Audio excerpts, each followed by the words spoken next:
Hi, I'm Greg. And I'm Mary, and this is Greg and Mary's RV Adventures.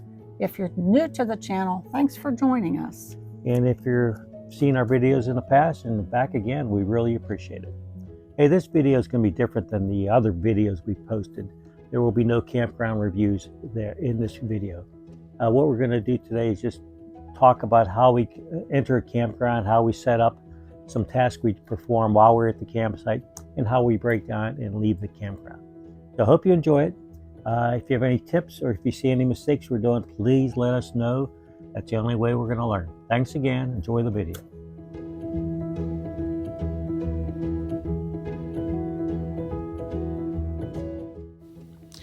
When we arrive at a campsite, if it's a back-end campsite, we use walkie-talkies. Mary will stand in the rear and direct me to the, make sure there's no trees and make sure I'm back far enough for the utilities. Once we're in a good position at the campsite, we level the RV. We don't use the automatic levelers because typically it raises the RV too high. We do it manually, and we use a bubble level to make sure we are level from front to back and side to side. Once we arrive at the campground, Greg has a couple things to do outside, and then I will start undoing the inside, putting everything back where it belongs. He's hooking up the electric outside, the water, and the sewer. And then I can turn the refrigerator on and get everything moving in here.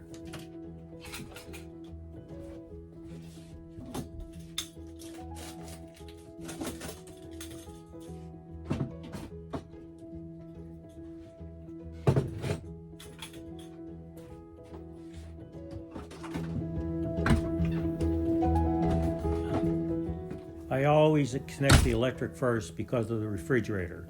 We do not drive the RV with the propane on to keep the refrigerator cold.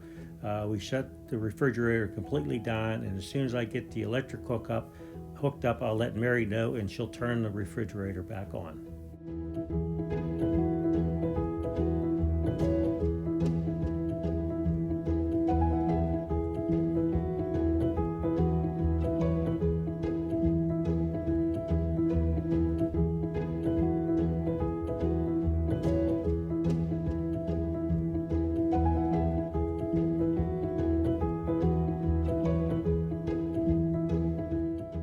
After the electric is connected, I connect the water. First thing we use is a pressure valve, followed by a Y connector. We use the Y connector to isolate the fresh water fill from the black tank flush. The standard blue filter that everybody uses filters to 9 microns. For drinking water, we further filter that water. After the filter is installed, I can install another Y connector, which makes filtering the drinking water much easier.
When doing any work with the sewer system, I always wear gloves.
Depending on the weather and what we want for dinner, we either cook inside or outside.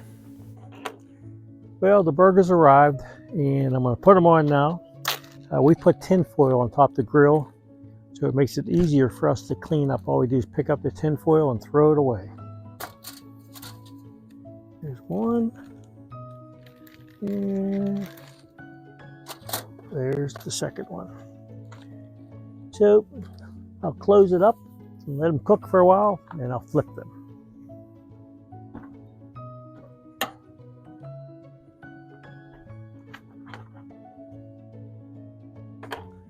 Burgers are done. Time to take them off. Try not to get burnt. Notice paper plates, no dishes.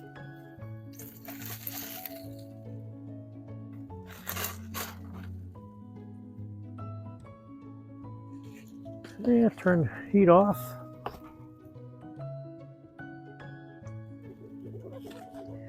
I'll let that up so it cools off quicker. But the salad and the baked beans are ready inside, so it's time to eat. So some days I cook inside in the RV. I'm doing some sirloin steaks here, Salisbury steak with gravy in a skillet on the stovetop. I did instant mashed potatoes and some corn tonight, and it's pretty easy. I have a small oven here that I can use also, which I very seldom will use that. But it's a 3-burner stove up here that I like to cook. So some days we cook inside, some days Greg will cook outside. Normally it's getting dark early now, so a lot of the days we'll cook inside now.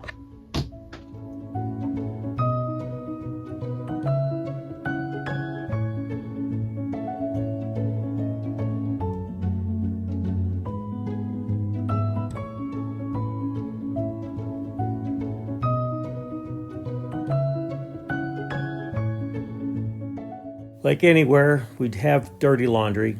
We don't have a washer and dryer in the RV, so probably once every 10 to 14 days, we head to the laundromat and spend maybe an hour and a half there getting clean clothes. Grocery shopping is another one of our weekly tasks. Since our refrigerator is so small, we end up going to the grocery store probably once every week.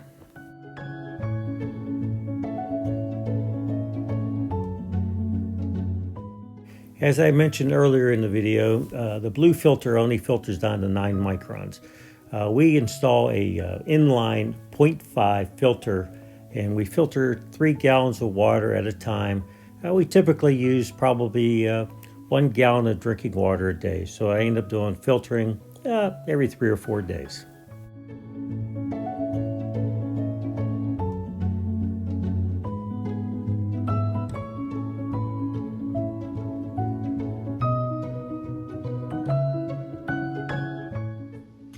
I'm going to walk you through some of the things I do while we're at a campsite. Not every campsite, but I would say about every 5 to 10 days I'll check this stuff here. One of the things I do is I need to check the batteries. Both the coach batteries for the 12-volt system throughout, which includes the furnace, and also the engine batteries. Now for me to check the coach batteries, when we installed the lithium batteries, we also installed a shunt to to keep track of how the batteries are doing. And right here I see right now we're plugged in, so this is what I expected. The state of charge is 99%, 99, 100%. And I'll show you how that looks.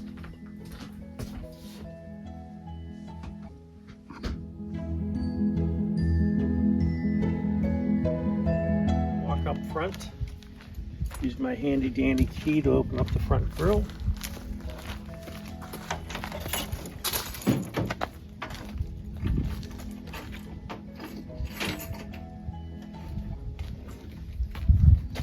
Next I select volts on my voltmeter, then onto my battery.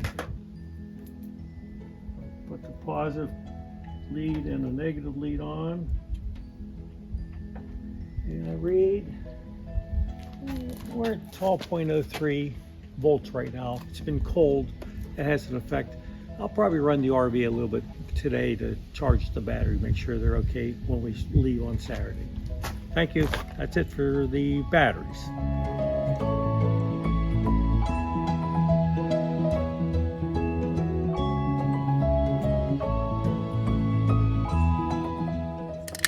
Another item I do about once a week, I check the pressure on the tires to make sure they're up. To do that, I bought this DeWalt air compressor. It goes up to over 100 pounds. I inflate these cold pressure to 85 pounds. It's going to be loud, so I won't be able to talk. I'm setting this to 85 pounds now.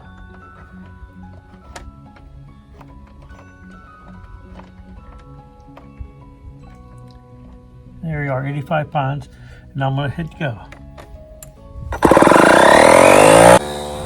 Now the pressure was 80 pounds. It's been cold here, that affects the tire pressure. So it'll turn off when it gets up to 85 pounds. I do this to all the tires, all 6 tires. Another task that I do about every 1,000 miles, I come out and I check the lug nuts to make sure they're tight. Lug nuts should be tied, torqued down to 150 foot-pounds. If I find they're a little loose or even this bar moves, I'll get the torque wrench out and torque them down. As you can see, I have the aluminum hub off now. 13/16 socket, put it on there and press down, doesn't move, so we're good. I do this to all.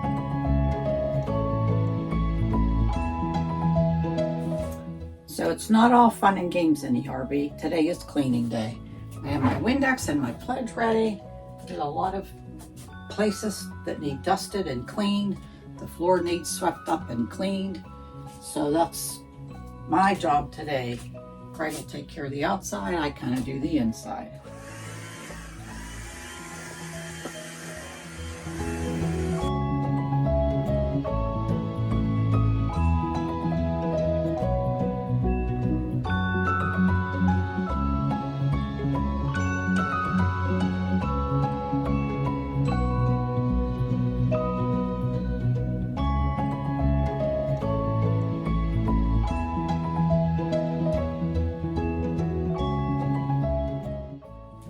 Wonder if they have maid services for RVs. That would be kind of nice too. But it's pretty quick. A little bit of pledge, a little bit of Windex, sweep up the floor, and it's good for another couple weeks. Doesn't get too dirty, just kind of dusty. This place where we are now is, the outside has a little bit of sand. So the floor does need to be swept up.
One of the last things I do is I put these bars in the refrigerator to hold the items on the shelf. The door latch is pretty secure, but it's still nice. I also put these in the cupboard to hold these items on the shelves inside also. Here's the bars on the cupboard side. And here's the bars in the refrigerator to hold everything in place.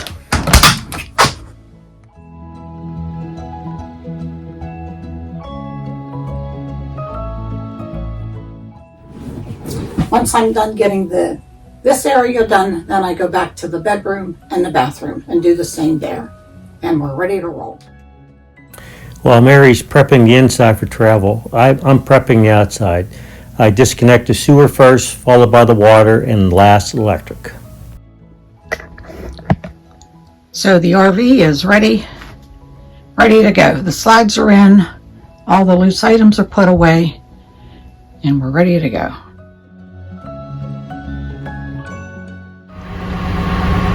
One final thing that we do before we're pulling out is Greg checks all of his slap bracelets that he puts on the steering wheel. Those are our reminders to make sure that everything is done. Sides are closed. Store the items in bays. After our tow vehicle is totally hooked up, we do check the lights, turn signals, brake lights, headlights, etc., hazards. We use the walkie-talkies to communicate back and forth.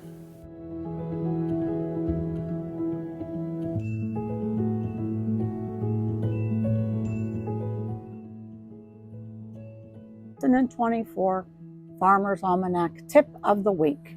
Since this video is about RVs, I figured I would give you some stats about RVs. Did you know that there are 11.2 million U.S. households that own an RV? Of those, 400,000 RV owners live in their RV full-time. And there are 1.6 million RV campsites in the United States. With all those campsites, I don't understand why we sometimes have trouble finding an RV park. Hope you enjoyed these tips. Continue RVing. So this video gave you a brief overview of how we set up and take down. If you enjoyed the video, give us a thumbs up. If you once again, if you have any tips for us, please let us know, or mistakes. And again, thanks for watching and have a great day.